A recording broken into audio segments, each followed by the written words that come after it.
Part of me wishes I'd waited until the third series had finished airing to watch Happy Valley, because I am in agony waiting for the next episode. But of course, that would have been impossible. The second episode is just as brilliant as the first episode, and we are obviously getting into the nitty-gritty of things and working out where certain focuses are going to be. I'm not going to include any spoilers for this episode or for the previous episode. Well, actually, there might be some spoilers for the previous episode, but I'll kind of talk in a roundabout way. So if you've seen it, you'll know where my opinions are coming from. If you haven't, I'm not going to spoil anything for the second episode.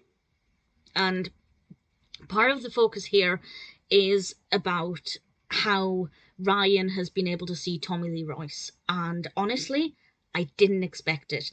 It took me by surprise, and the way that's developed throughout this episode has been really fascinating. I've really enjoyed kind of seeing how Catherine's played with this and what she's decided to do, and the use of Alison's vehicle was a pretty clever thing. It didn't twig in my mind when she asked Alison. It just didn't occur to me what that was for or why, and obviously it made a lot of sense afterwards.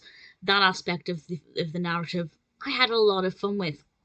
Ryan's still in a bit of bother with his teacher, and now Sarah Lancashire's performance all the way through is incredible, but I don't know why this stood out to me, but the moment she swiped the lighter off of the table, it was one of the most flawless bits of acting I've ever seen, because it was just seamless, and it's such an insignificant thing that she did compared to everything else.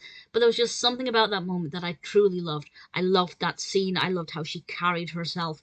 I loved the dialogue there. Everything was just absolutely brilliant about that. And I am quite curious about the teacher and what's going to happen with him. Joanna, I'm not sure about. I love it when she's on screen. I love the character.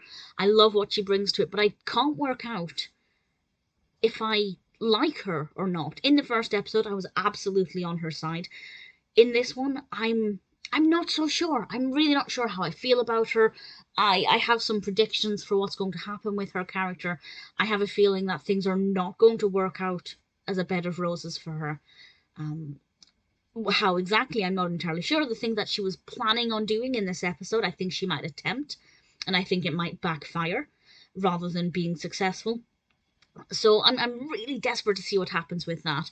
And with regards to Faisal, honestly, I couldn't care less. Not that I don't care about that side of the narrative. I am, of course, keen to see what he does or what happens to him, but I don't care about the character.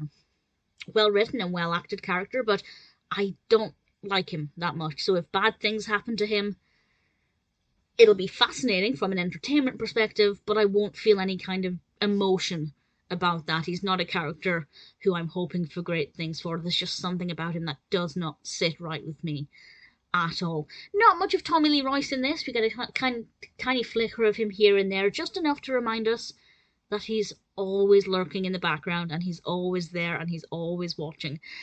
Even if he can't see, he seems to know a lot that's going on. Really thoroughly enjoyed it. Interesting for them to have a brief discussion about building safety and how some people may not be constructing buildings up to regulation, given what happened several years ago. I thought it was a brief but important topic. I say brief, maybe that will come back again in future episodes, because a lot seems to be focusing on this tower block, which is quite interesting. It's a fantastic episode. Really, truly beautiful episode. A nice amount of humour in it. For example, the comment about, I can't remember the name, Picture Consequences, is that what it's called?